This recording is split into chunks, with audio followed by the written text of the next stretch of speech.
Bienvenue dans l'émission Paroles de femmes. Toute cette semaine, nous avons fait une série spéciale dans cette situation de crise qui est due au coronavirus où beaucoup de gens sont confinés chez eux et peut-être que c'est le cas chez vous.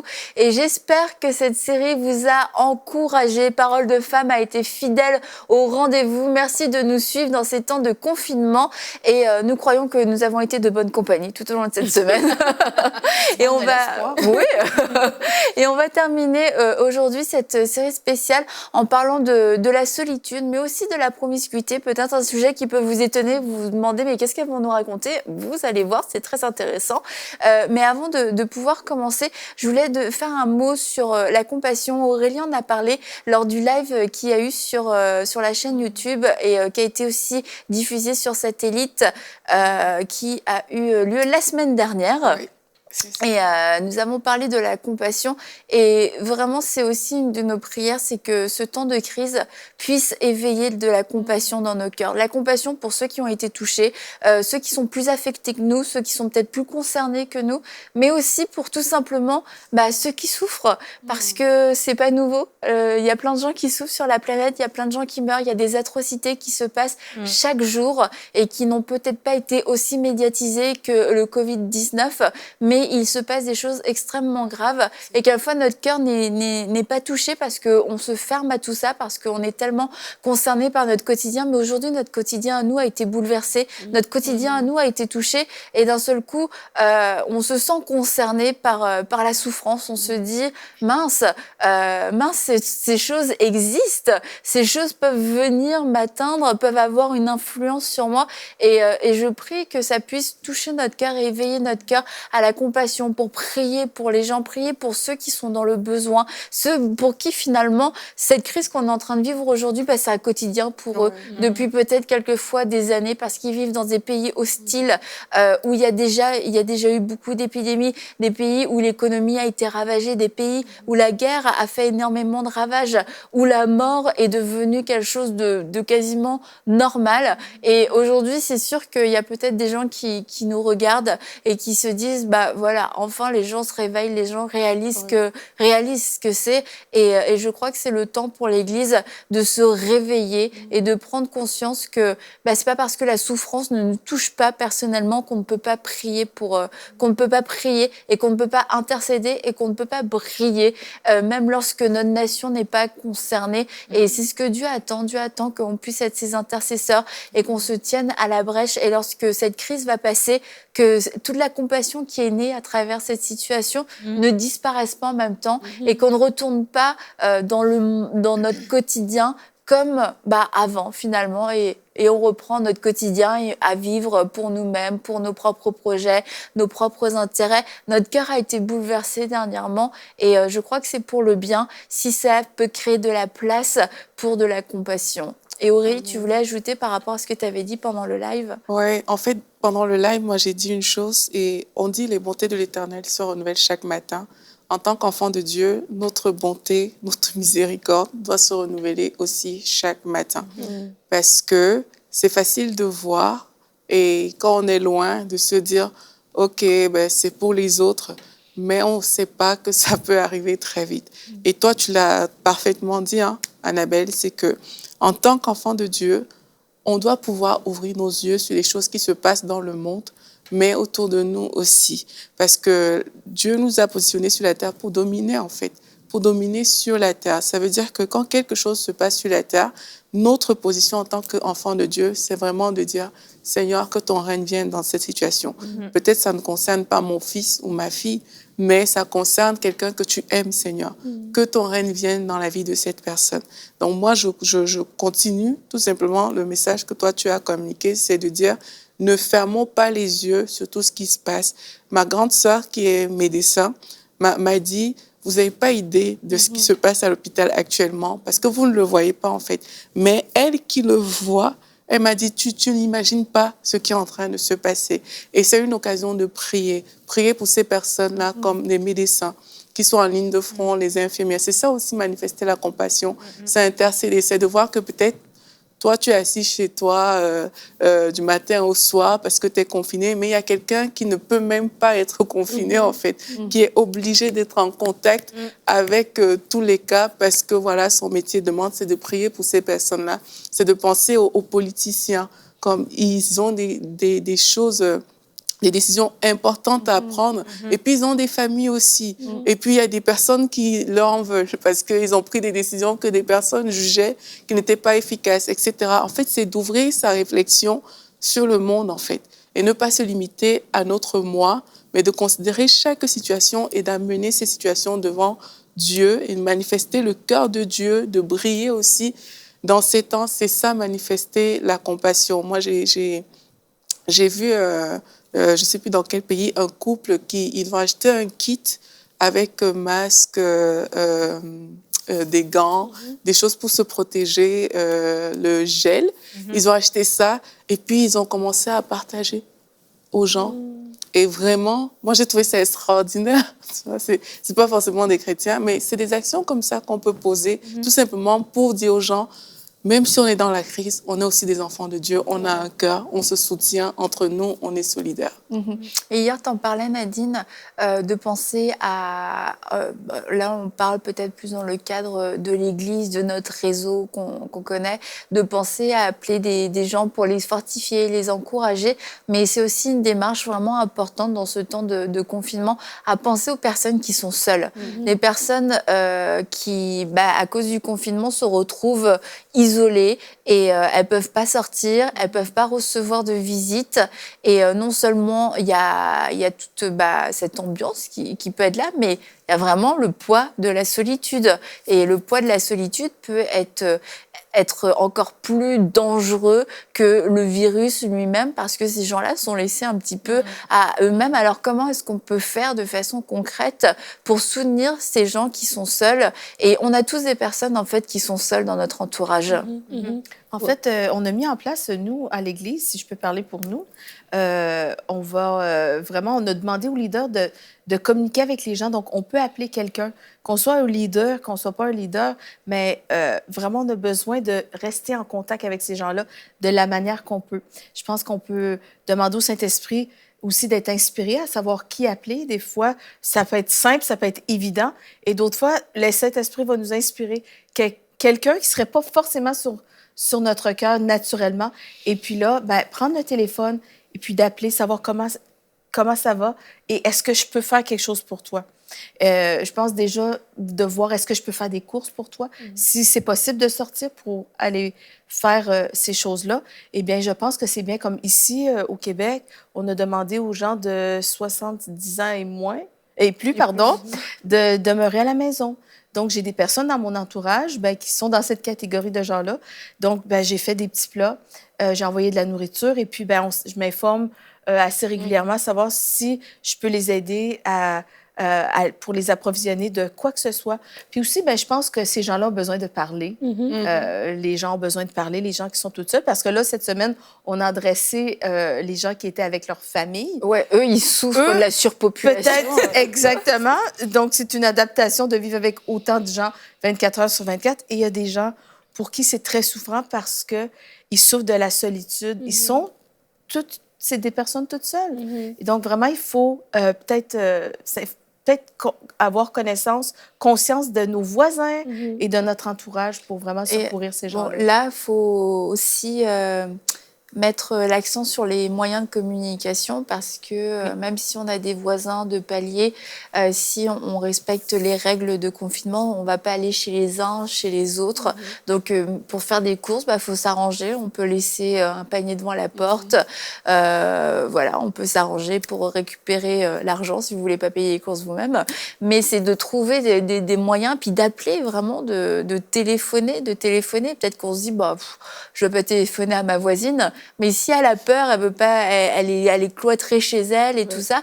Si vous allez frapper juste pour vous assurer qu'elle est encore vivante, elle va juste même pas répondre parce qu'elle a tellement peur. Donc, faut trouver des moyens, puis être hardi, être audacieux. Peut-être qu'on sait pas trop parler, mais d'un autre côté, il y a peut-être une personne juste à côté de chez toi qui est en train de faire une crise de panique, qui a rien dans son frigo, elle a pas pu aller faire les courses, elle a pas la force de porter ses courses. La seule personne qui venait la voir, c'était peut-être une personne de sa famille qui veut plus venir la voir à cause des règles de confinement. Donc, avoir les yeux et les oreilles ouvertes, tout ça avec l'inspiration, bien sûr, du Saint-Esprit, qui va nous mettre des personnes à cœur auxquelles on n'aurait pas pensé. Puis d'autres personnes, comme peut-être la voisine, on se dit, oh, il y a quelqu'un qui doit s'occuper d'elle. Bah, peut-être pas, en fait. Oui, c'est ça. Faut pas assumer. Puis, ce que je veux dire, tout ce que j'ai dit, juste le faire, mais dans le respect de ce que les autorités nous ont demandé, tout dépendant de l'endroit où vous vous Exactement. situez. Ouais. Et aussi, même prier aussi pour nos pasteurs. Hein. Aurélie parlait des responsables des gouvernements qui portent un poids énorme, du personnel de la santé et tout. Et nos pasteurs aussi portent un poids énorme. Ouais, et de vraiment prier pour l'Église avec un grand E. Amen. Je crois que vraiment l'Église doit se lever et prier parce que là, les portes de l'Église sont fermées. Ça doit sonner des cloches là, quelque part chez nous, en tant qu'enfants de Dieu. Et on doit se lever pour que nos pasteurs aient la sagesse, le discernement, soient fortifiés eux-mêmes et que vraiment nous aussi, en tant que chrétiens, on se fortifie. Et je crois qu'il n'y aura pas de gêne. Tu sais, as parlé du voisin, peut-être à qui vous n'êtes jamais parlé, mais je crois que ce voisin-là, il sera très, très content de recevoir ton coup de fil. Il n'y a pas de gêne à s'appeler et à vraiment juste dire, OK, je suis là, est-ce que tu as besoin de quelque chose ou juste besoin de parler. Je pense aux personnes qui sont célibataires, aux personnes âgées qui n'ont plus leurs enfants, mais même les personnes qui sont célibataires aussi, elles sont toutes seules 24 heures sur 24, c'est aussi souffrant pour eux. Donc, vraiment, d'étendre cette main-là, en fait. Tu parlais de l'Église tout à l'heure et on doit prier, oui, pour l'Église. Moi, c'est quelque chose qui m'est souvent revenu ces derniers jours. C'est qu'il y a des nouveaux convertis qui sont peut-être arrivés à l'Église. Ouais. Moi, j'ai eu le cas, j'ai envoyé une fille à l'Église et puis une semaine après, on dit confinement, il n'y a plus de réunion d'Église. Mais elle est toute nouvelle dans le Seigneur. Donc, ça veut dire qu'on doit penser aussi à des personnes comme ça. On doit penser à prier pour elles, on doit penser à les appeler. C'est ça aussi, hein, parce qu'on dit qu'on parle de compassion, on parle d'actions concrètes et quelquefois, on voit juste des choses concrètes. Mais il faut voir aussi le cœur des gens. La foi de cette personne-là, c'est important. Et elle n'a pas peut-être toute la maturité pour comprendre que si je ne vais pas à l'église, je ne suis pas nourrie, etc., toutes ces choses-là.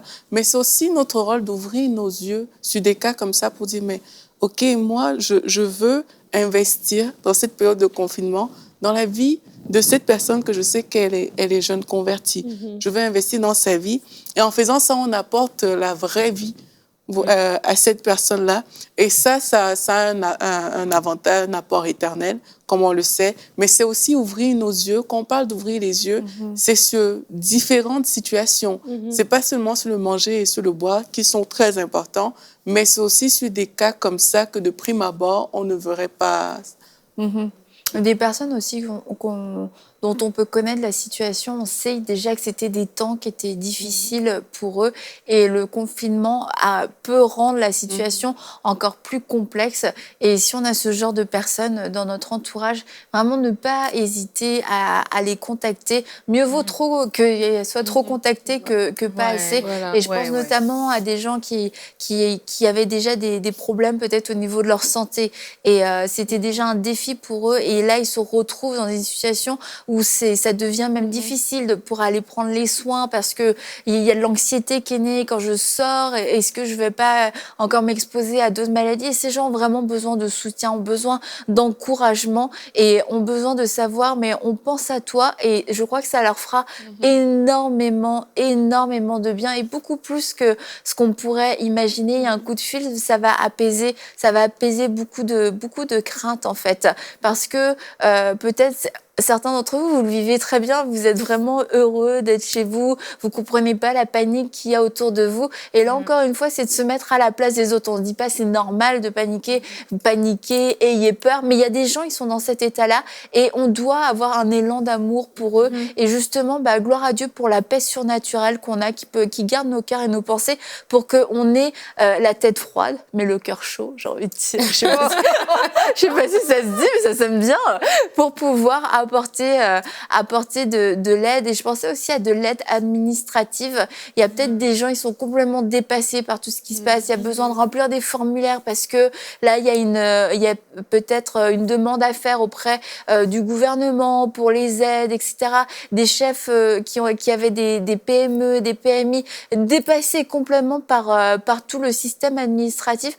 Et on peut créer un réseau d'aide pour dire, moi, je peux vous aider à remplir vos papiers. Et je pense surtout aussi à l'église. Il y a différents corps de métiers qui sont arrêtés aujourd'hui. Si vous n'êtes pas en train de faire du télétravail, si vous êtes vous-même au chômage technique, chômage partiel, pensez comment est-ce que je pourrais mettre mon expertise à profit. Il y a sûrement quelqu'un qui en a besoin aujourd'hui et je peux l'aider à distance. Je peux peut-être l'aider à remplir des papiers. Je peux peut-être l'aider à aller chercher de l'information pour sa situation, etc.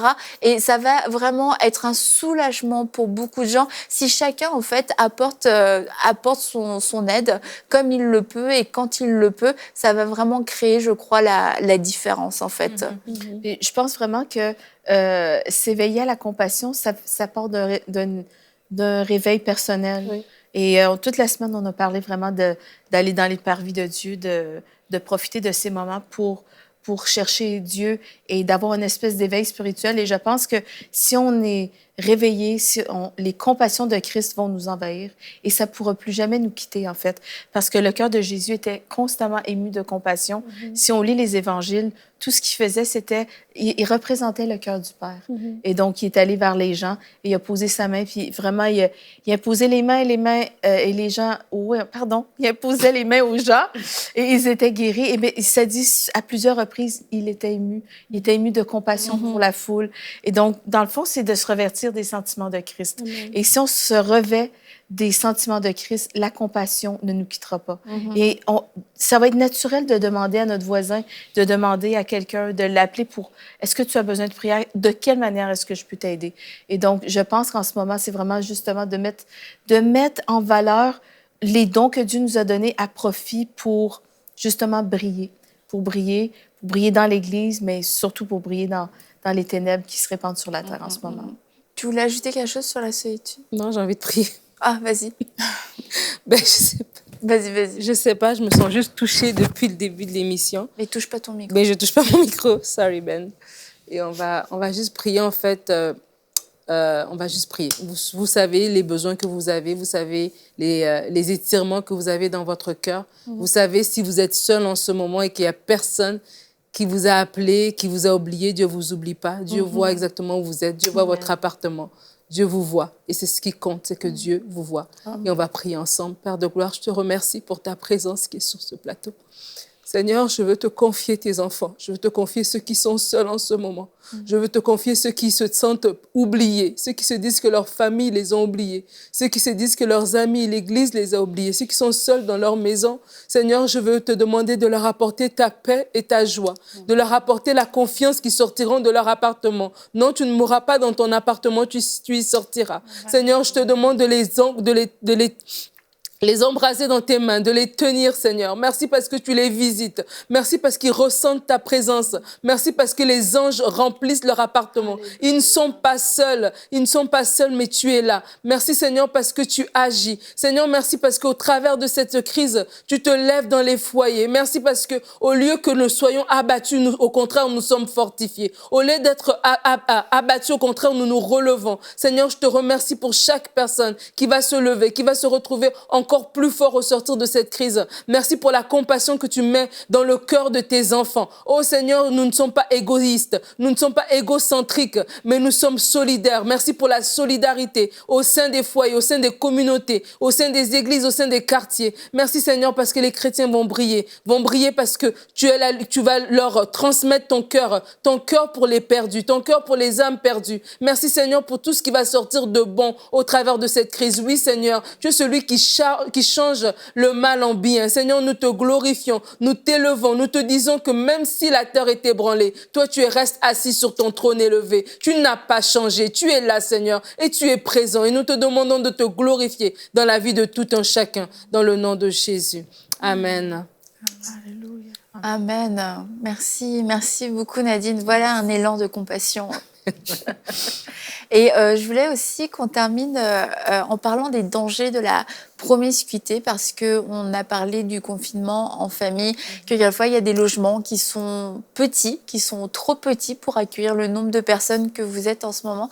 Mais je voudrais vraiment vous encourager à veiller à la sécurité de votre foyer. Et Rachel Dufour, que nous avons reçue à EMCI ici dans Parole de Femmes, a fait une vidéo récemment sur les réseaux sociaux. Et c'est un sujet aussi que j'y avais pensé avant de voir sa vidéo. Et par contre, quand j'ai vu sa vidéo, je me suis dit, c'est vrai qu'il y a un vrai enjeu, en fait.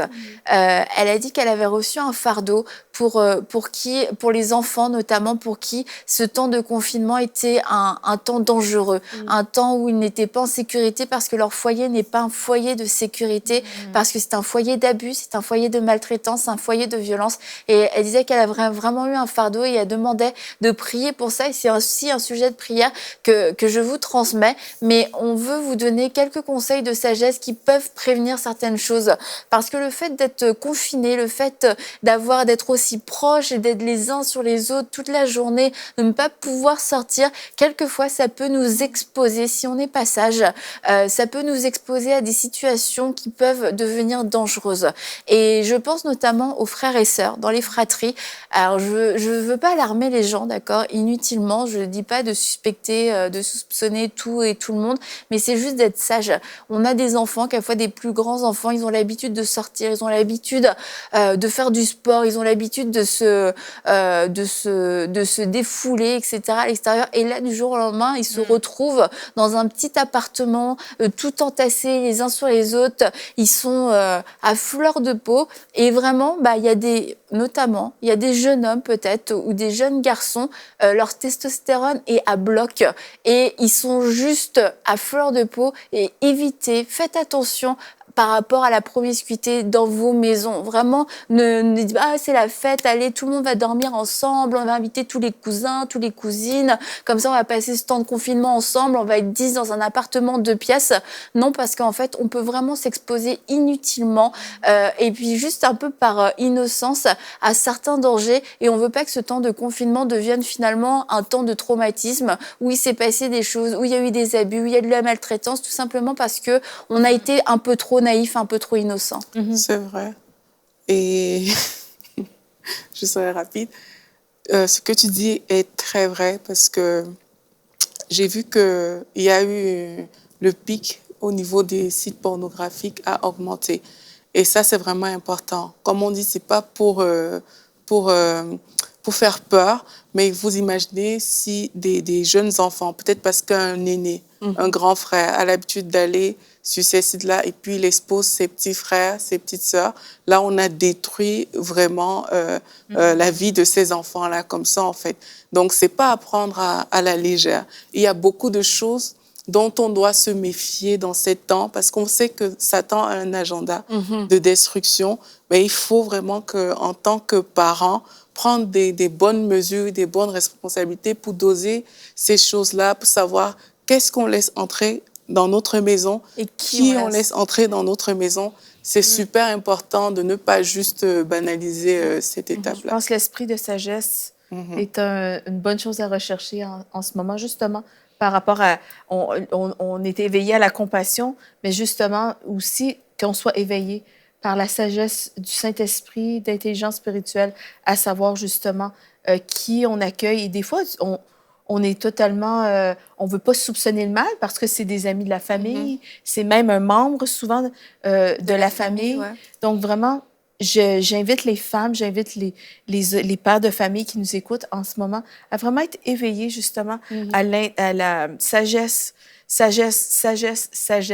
Et vraiment, l'Esprit de Dieu va vous parler aussi. Si vous avez l'absence de la paix, s'il y a quelque chose qui vous dérange à l'intérieur, n'ignorez pas ces sentiments, n'ignorez pas ce que l'Esprit de Dieu essaye de vous dire. C'est vraiment très important parce que souvent, justement, quand il y a on apprend ça des années plus tard, et parce que, il y a des choses qui se sont passées, c'était quelqu'un de la famille, et puis on n'a pas osé parce que là, la honte est sur la personne qui a subi des choses. Je veux vraiment redire, si vous n'avez pas la paix, vous avez reçu une demande, des gens vous ont dit, votre famille, un membre de votre famille, des amis, écoute, est-ce qu'on pourrait venir chez vous parce que pour X et X raison, il y a quelque chose à l'intérieur de vous qui vous dérange, dites non. par pitié, dites non. Protégez votre famille, protégez vos enfants. Le Saint-Esprit qui est en vous est en train de vous avertir. C'est une alarme et cette parole est une confirmation. Soyez courageux. Mieux vaut peut-être créer un froid dans la relation plutôt que d'ouvrir une porte pour détruire votre famille. Absolument. Et en fait aussi, même dans la même lancée, en fait, que les parents soient vigilants et soient en fait sensibles à leurs enfants. Je crois qu'il y a pour beaucoup de parents, ça va être une occasion de voir leurs enfants réellement. Peut-être qu'il y a des événements qui sont déjà passés, que l'enfant n'a pas osé parler. Peut-être que l'enfant, à l'école, est intimidé. À l'école, il vit des choses qu'il n'a pas osé, qu'il n'a pas encore dit. Et donc, ce moment-là, c'est un moment aussi, vous, en tant que parent, où est-ce que vous observez vraiment votre enfant. Vous savez, ah là, habituellement, il ne mange pas comme ça. Ah, est-ce qu'il y a quelque chose? Des fois, c'est dans des petites choses comme ça qu'on peut déceler. Donc, vraiment que ce temps soit aussi un temps où est-ce que vous allez créer votre cocon à vous et vous allez aussi faire le ménage dans ce cocon. Donc, vraiment que les enfants se sentent en sécurité dans leur maison, en fait. Et vous, les parents, vous êtes là pour faire ce travail. Mais merci beaucoup les filles, merci à vous toutes et vous tous de nous avoir suivis et nous continuons de prier pour vous. Nous croyons que Dieu est toujours Dieu, même pendant cette crise, même pendant ce confinement et vraiment continuez de demander au Saint-Esprit de vous diriger. Chaque jour, il a une parole fraîche à vous donner, une parole nouvelle à vous donner et il veut transformer, il va transformer le mal en bien et nous ne voulons pas être stupides, nous ne voulons pas nous laisser emporter par les circonstances. Nous voulons être des êtres. Nous sommes des êtres spirituels et nous voulons marcher dans le surnaturel. Vous êtes des femmes de foi. Et si pour vous, c'était vos enfants qui étaient un défi, le fait qu'ils soient à la maison, le fait qu'ils doivent faire l'école à la maison, vraiment, on vous encourage dans ce combat de la foi en croyant que vous allez réussir, que vous allez passer à travers, que vous allez savoir capter cette grâce surnaturelle qui est disponible pour vous. Si c'était votre couple qui était attaqué et que des choses ont été exposées, des choses ont été mises à lumière à cause de ce confinement. Rendez gloire à Dieu parce que c'est la vérité qui vous a franchi et que maintenant la lumière a été jetée sur certaines choses. Les ténèbres n'ont plus de place et n'ont plus de choix que de fuir. Et nous déclarons sur vous le sang de Jésus, nous déclarons la bénédiction, nous déclarons la protection et nous croyons que ni vous ni vos proches ne seront touchés, que le sang de Jésus a été appliqué et que l'alliance que nous avons avec Dieu est puissante et que Dieu ne reniera jamais son alliance avec ses enfants. Alors on vous dit merci de nous avoir suivis et on vous dit à très bientôt dans Parole de Femmes.